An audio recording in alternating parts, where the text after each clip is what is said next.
the sun, you could have stayed. It's only over when the day is done. I never knew you was a runner, yeah. I mistook you for a son. It don't matter what we think when it's all over. 'Cause this is our last chance to leave it all behind. Raise your voice and raise your power, yeah. This is our last chance to leave it all behind. Raise your voice, raise your power, yeah.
Archie, is it fun? Fun. Fun. After me. Ready? Happy? Happy. New? New? New. Yeah. Boom.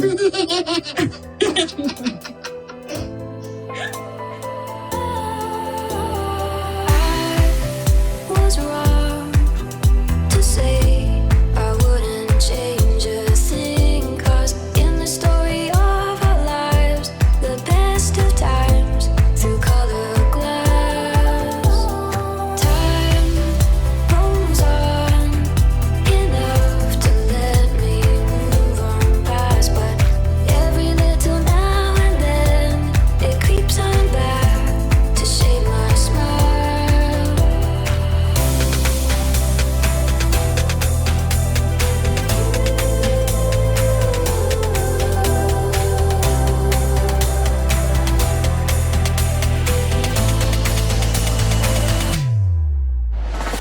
Today is August 7, 2022. It is 5:38 a.m. I've been recording since 2 a.m. and this is video number 3. In this video, I will be sharing with you at least 3 articles. Okay, if I don't finish read the articles, the links will be in the description. The first, some of them I came across while reading tweets through video 1 and video 2, and the links are in those particular videos, but for some reason I want to check them out. So while I'm checking them out, I want to share them with you. This is my back end. New subscribers, welcome. Let me grab the link. Oops. All right, so let's create a new tab. Alright, because this is completely new. This is the first. Oh, I already had it. Okay, so on some of the tweets that I was reading, some derangers, were upset about Meghan and Harry, who still have their titles, especially Meghan, and then the squad were talking about things that even if they take the Duchess Sussex away from them, Meghan will still be princess and all that. So this is where this tweet came about. This link came about. So this is why I want to share it with you. So let's learn together.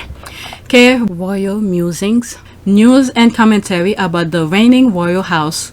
Okay, it's very hard with the background, hard to see the text.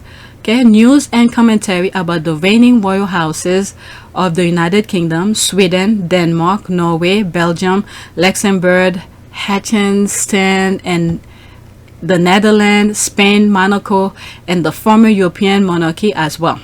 Okay, King settles status of new Duchess of York. Okay, so okay, this is the I guess the website or whatever. They cover all of these type of royals. Okay, so this is what I'm getting from that. All right, book RBN. Some of my readers may not know that I have another blog. Okay, so this is a note. Let me read this. I don't know if it's credible or whatever, but let's read. King settles status of new Duchess of York. Okay, April 27, 1923. In response to requests from the British newspapers, Lord Stamfordham, the King George V private secretary, today issued a statement regarding the status of his new daughter-in-law, the Duchess of York.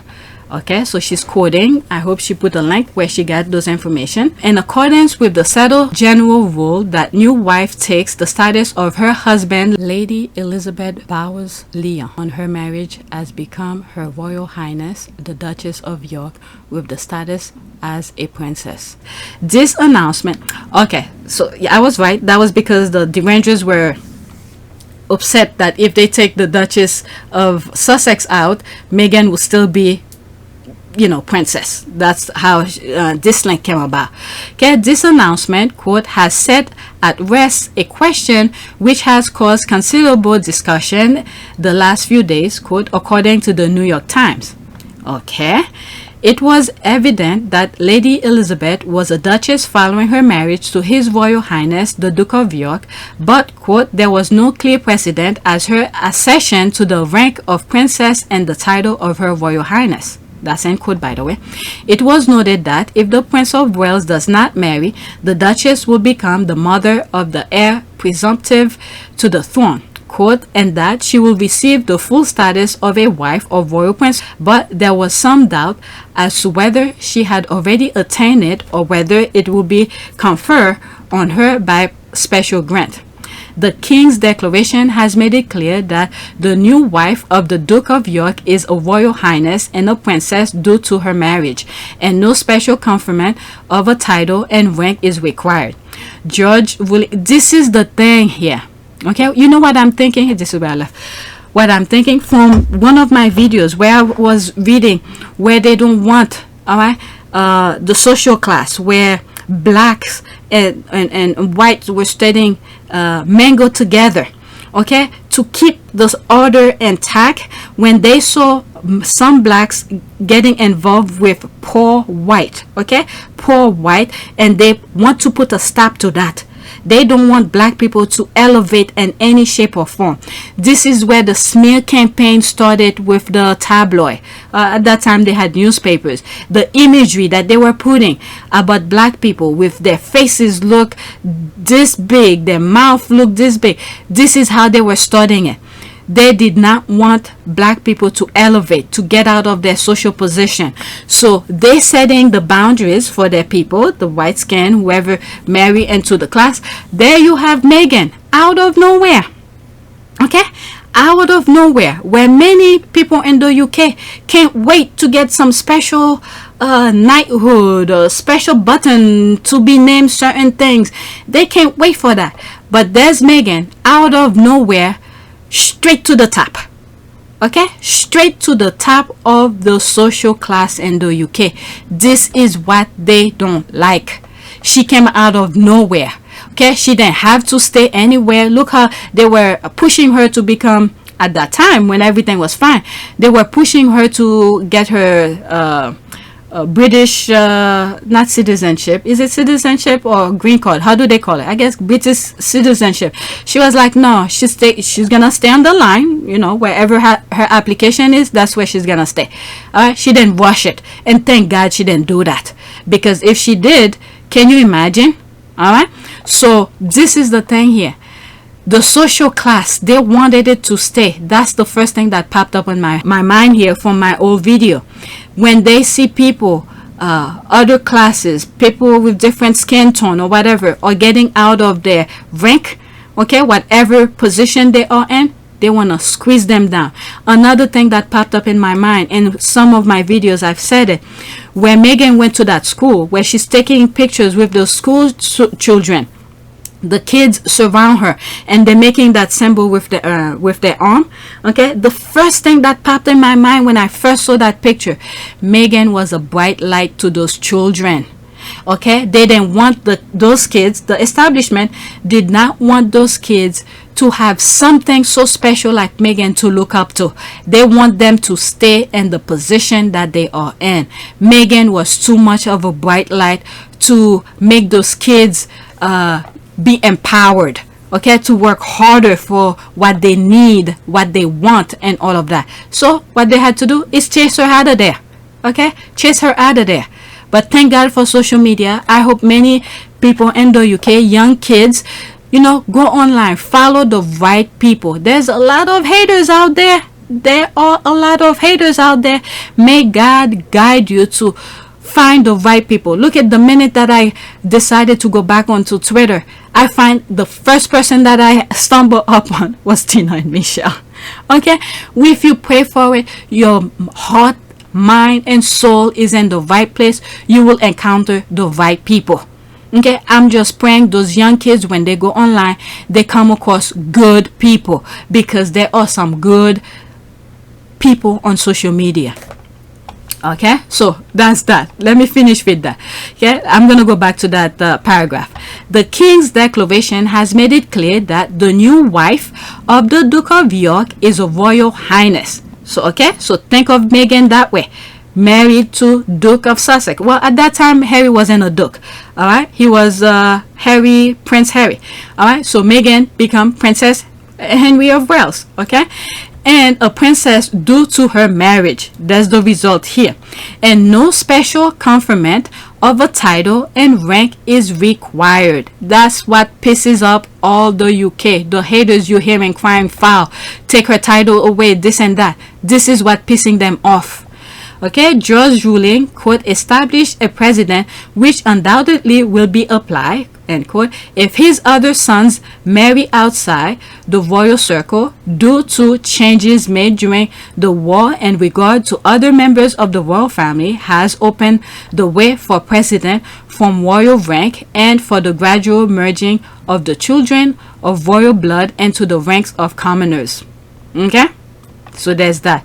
The new Duchess of York has become the fourth lady in the land behind Queen Mary, Queen Mother Alexandra, and Princess Mary Viscount Lesnar. So whatever Prince Andrew's ex-wife is the fourth one, I guess. They didn't take her title away, I think, even though, did they? I don't know.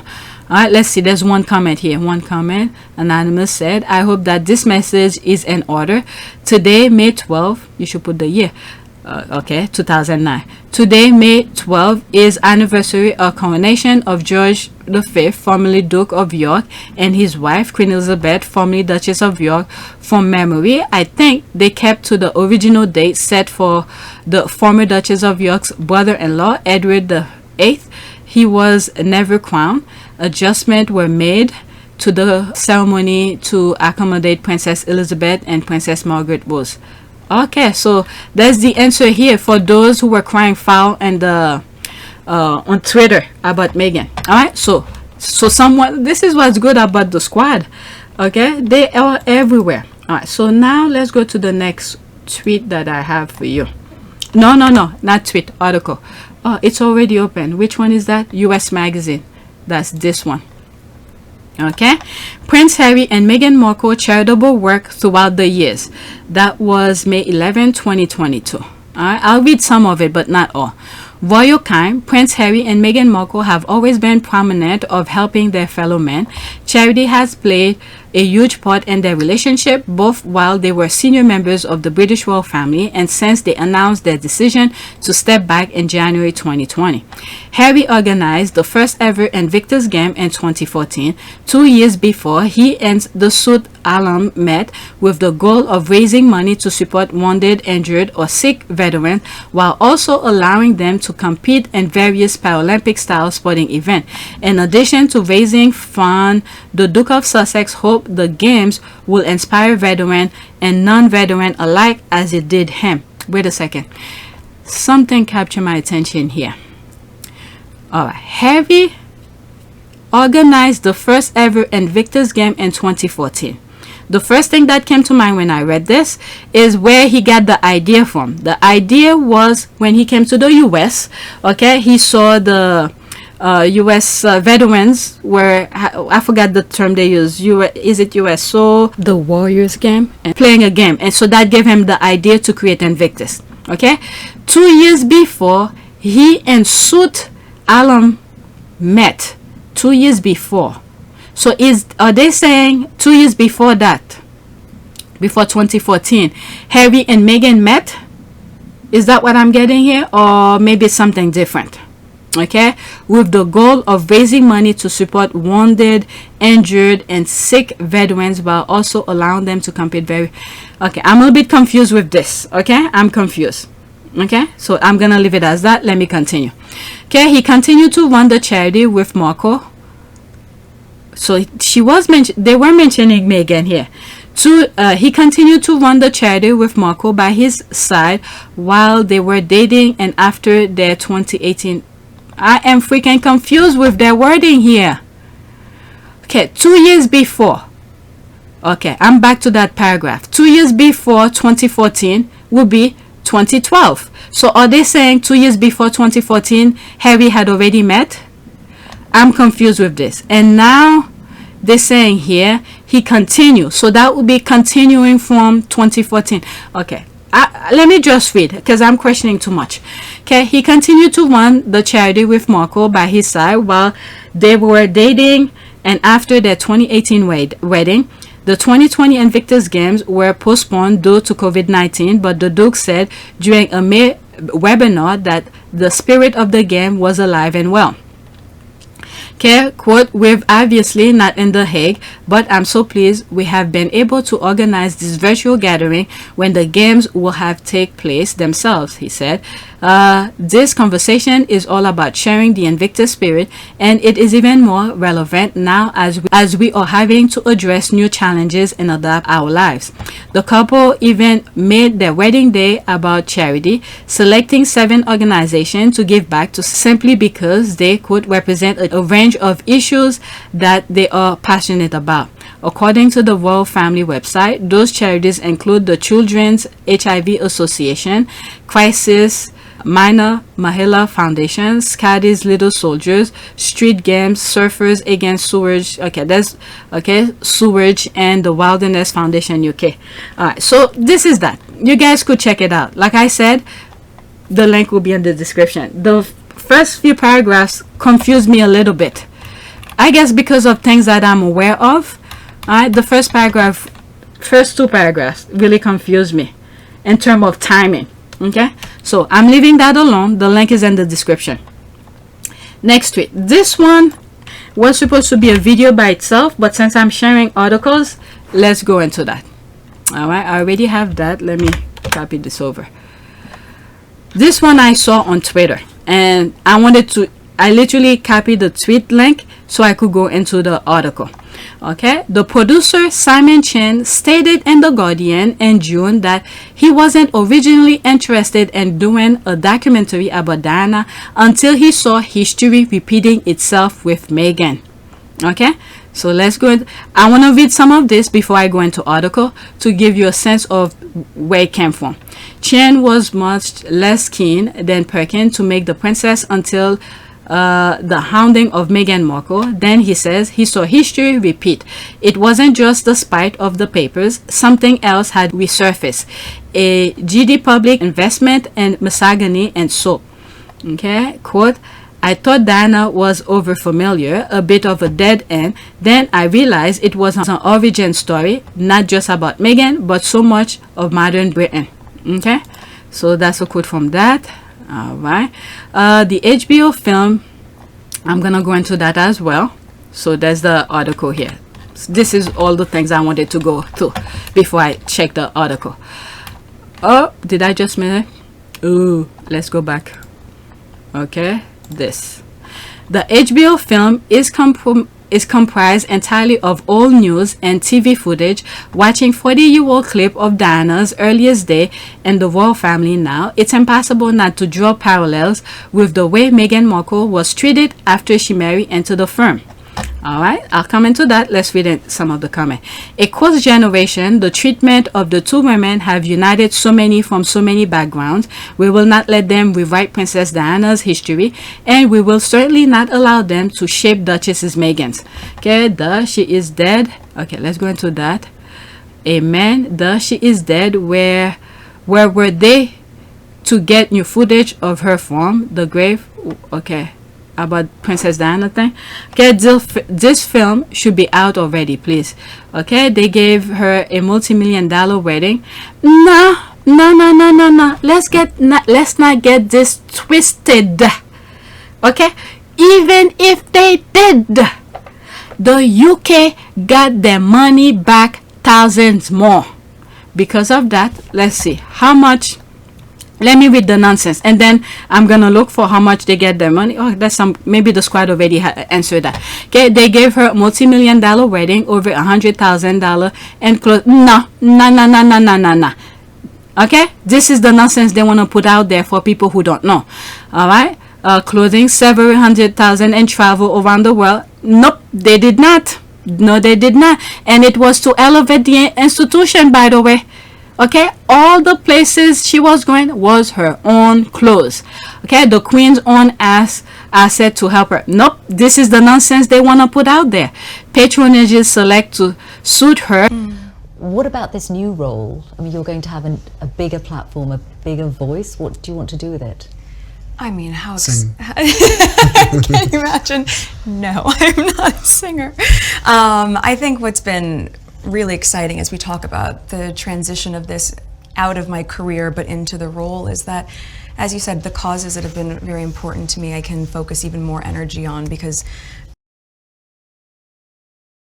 really exciting as we talk about the transition of this out of my career but into the role is that, as you said, the causes that have been very important to me I can focus even more energy on. As you said, the causes that have been very important to me I can focus even more energy on, because very early out of the gate, I think you realize once you have access or a voice that people are willing to listen to, with that comes a lot of responsibility. A home and staff, and potentially cover for her bullying. Yes, horrible treatment. This is the nonsense. Who is that? Okay, probably some trolls. Tom Brower could come out with a book saying all his BS, and you know the trolls will not. Nothing will stop them. Let's see here, which she didn't ask for. She asked for a private ceremony and was denied. Let's see here. Okay, that BS. She like. This is what you think. So where is she now? Is she like attention? How come she's not out every day? Huh? We only see her when there's something important to be said. It's true because it was written by the Daily Mail. That's so square. The Daily Mail. Yep, the one that Meghan said, and Harry and Meghan said they're not gonna get involved with. Where did they get that from? Okay, they believe everything else written in the Daily Mail. Unless it paints her in a good light, then it must be a lie. When it's something positive, they said that Meghan and Harry pay for PR. I wish I could live in their fantasy world where I can twist any and everything into whatever I want. When people want to hate someone, love to hate someone, nothing will get their way. All right, while I was there, okay, remember the whole thing here is this article. While I'm here, let's go. Okay, let's go to Google. How much, why my cap is always on? How much is Meghan and Harry's wedding cost? Taxpayer. Within that search, you are gonna get the result of how much they bring into.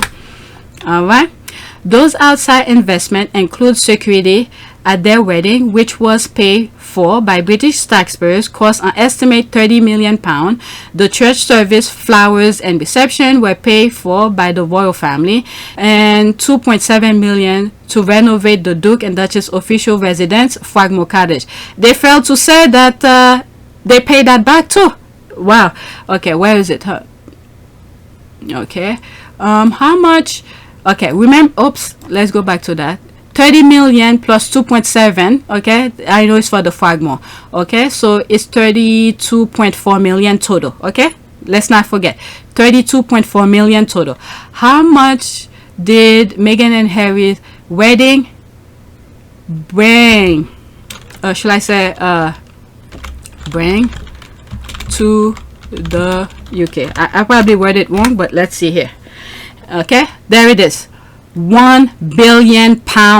The company calculated that the wedding of the Duke and Duchess of Sussex generated £1 billion for the British economy in 2018 alone, including an additional £300 million in travel and accommodation spent by foreign tourists and £50 million spent on the merchandise such as coin, dishcloth, and clothing, not to mention, okay, there's more. That's from New York Times. All right, let me click on it so you guys will share that as well. All right, so this is it. They're worrying about pennies when they could make millions. Okay, so Harry and Meghan's wedding, it was a short investment. They know that. Okay, the royal family knew that, but they don't want to repeat these things. All right, so I'm coming back to this. The link will be in the description. You know what? While I'm here, let me just read. Is it that set? Okay, I'll read some of it, not all. Okay, just how much of a loss for Britain and monarchy and businesses could the new arrangement represent? Quote, the short answer is that it is rather hard to say, given no one yet knows the exact term of Brexit, said David Hay, Chief Executive of brand valuation consultancy Brand Finance. The company calculated that the wedding of the Duke and Duchess of Sussex generated £1 billion for the British economy in 2018 alone, including, okay, plus, just put a plus to that, an additional £300 million in travel and accommodation spent by foreign tourists and £50 million spent in merchandise such as coin, dishcloth, and clothing, not to mention those billions of clicks and free media coverage that enhance the value of the Britain brand. Okay, the brand, now it is being tarnished by pedos, by hate, racism, and yet they're getting their million. This is a loss for the UK, not the royal family. Not for the royal family, because they are cashing in every time they take a trip to the Middle East. Okay, it's the British citizen, the little people who can pay for their heat, who probably trying to make ends meet, can't even feed their family. Look at the fact that just on energy alone, on a conservative estimate within 1 year, we're talking £1,300 a year going up in bills. We're going to have about 10 million people in fuel poverty. We have a real absolute, not relative, poverty issue going to come in the UK, with food banks oversubscribed, with debt crisis agencies do not have any tools. And I need to say, with the Chancellor coming on in a moment, if you forgive me, as the money-saving expert who's been known for this, I am virtually out of tools to help people now. These are the people who lost on that. From my understanding, during COVID, a lot of businesses were shutting down all over the world. Okay, not just the UK. So we want to make that clear. Okay, the UK citizen are the one who lost on that. And on top of it, plus the same people who are losing are the one who still have to find somewhere within their bank account to upkeep the institution, and at the same time the institution is getting millions of pounds from other foreigners without even helping you a bit, because those charities are closing off. Okay, so who's the loser here? Not the royal family. Okay, so they could cry out all they want. You know what, let's do this. I'm gonna copy this.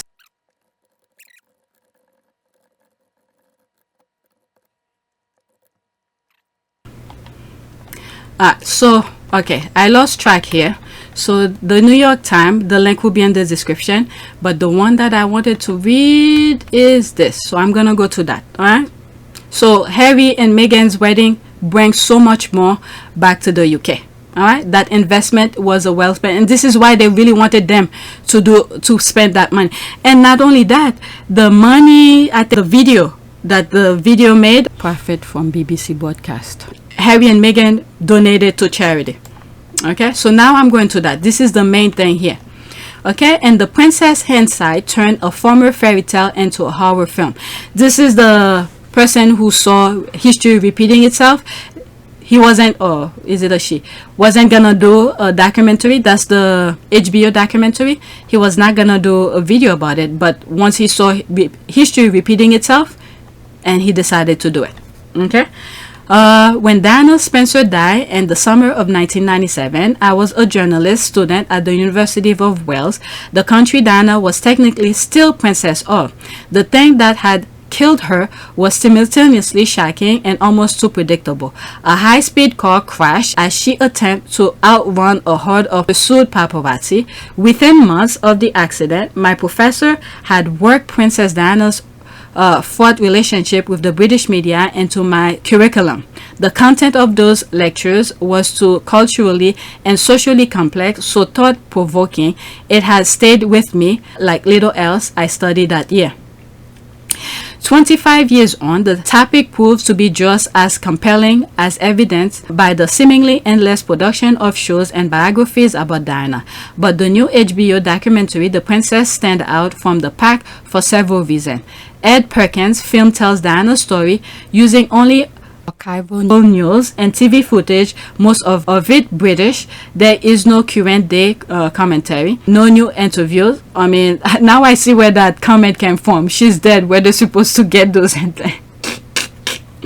It's not funny, but now I see where that comment from the tweet came from. Okay, it's a clever choice that effectively demonstrates the complicated symbiosis that existed between the princess and the press, while also quietly despairing at their toxic relationship. Through that footage, we trace Diana's life from the time of her engagement to Prince Charles in 1981 to the time of her tragic death at the age of 36. Along the way, we learn the many ways that Diana was at the mercy of the press, the British people, and perhaps most of all, the royal family she married into. Having barely just turned 20, the film is unusually unflinching about who did what and when, especially when it comes to Prince Charles, his jealousy, his affair with Camilla Parker Bowles. Hey, they want to erase that? Her name will still be in everybody's mouth as a side chick, okay? They could give her whatever consort of shit or whatever, she is still a side chick.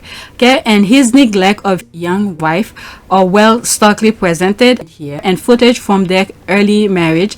It's abundantly clear that section of the press knew the marriage was doomed within months of the wedding, a fact seldom acknowledged in other film about Diana.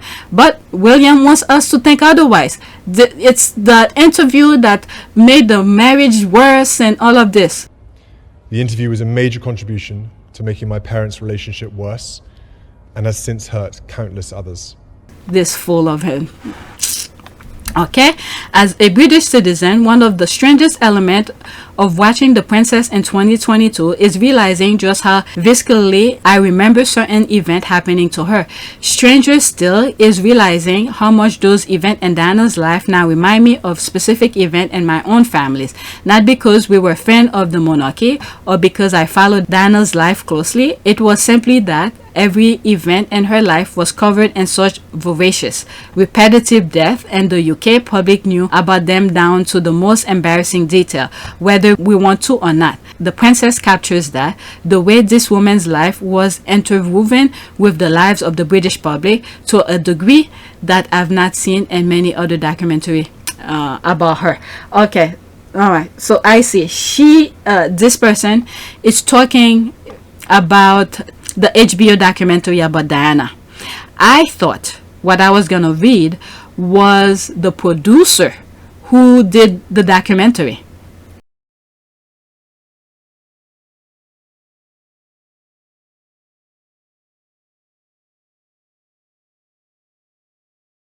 Okay, so as much as William wants us to forget or whatever we saw in the panorama, okay, it is what it is. People still remember. Okay, I strongly suspect viewers in the UK and the US will have vastly different reaction to this 108-minute films. For those of us who grew up watching the many agonies of her marriage play out in real time, seeing Diana's traumas compressed into under 2 hours here is disturbing, not to mention an impressive feature of editing. I suspect the relentlessness of the way Diana was pursued by the British media will be shocking for Americans, even with the knowledge of how she died. That what is it? I'm pretty sure the same way when Harry was in Canada, they took his security away and then they disclosed his location. I'm pretty sure it's the same thing about Princess Diana, that there were news reports attesting to Diana's virginity before she married the third. What?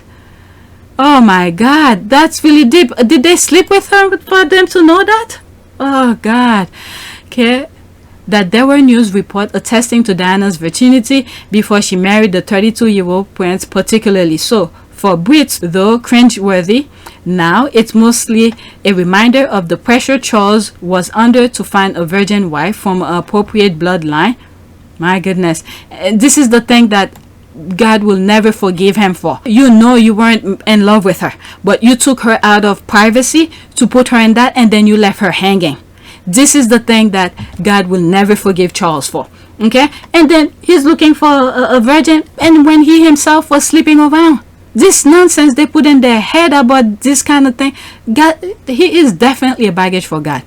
Okay? And the fact that such draconian royal rules and fell by the wayside after Charles and Diana's 1992 separation threatened the very existence of the royal family. Americans may also be surprised by the degree of hostility Diana dealt with from the royal family even early on, before she had rebelled against them. And one particular shocking clip when Princess Anne, Charles' sister, is asked what she thinks about the birth of Charles and Diana's first son, she shrugs and says, quote, "I didn't know she had one." Oh my God. Wow. Wow. Watching this in 1982 footage now, it's impossible not to think of Diana's daughter-in-law, Meghan Markle, and the reception she got when she joined the firm. Wow. I remember I put this video. I had this video out. Oh yeah, they blocked it. They blocked it. You had Charles sitting there, I mean not standing there, making a speech degrading her. Can you imagine that? Everybody around were laughing at her, while Charles standing there making fun of Princess Diana with his stupid misogynistic behavior kind of joke. Can you imagine this? This is the kind of things they want people to just sit there and take it. God, karma cannot come enough for these people. Please, please, please. Okay, the hands. I remember that video very well. Maybe one day I'll put it again.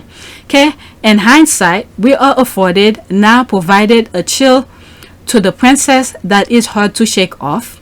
Okay, over footage of her looking lost and alone at Taj Mahal in 1992. We hear one cultural critic state, quote, "When you put a modern person in an ancient institution, they will be destroyed. Once an institution starts destroying people, it's time to recognize that there's something fundamentally wrong with that institution. 30 years later, and that institution continue to trundle on." The princess is also careful to remind us that when it comes to Diana, the buck was passed in a circular motion both before and after her death. That's the thing they're trying to, with the 60-minute video, the Australia video, where they're saying all this BS thing. They're trying to smear Meghan as much as they can. The paparazzi blamed tabloid editor for buying their photos. The tabloid editor blamed the public for buying. It's everybody's fault. Harry even said that.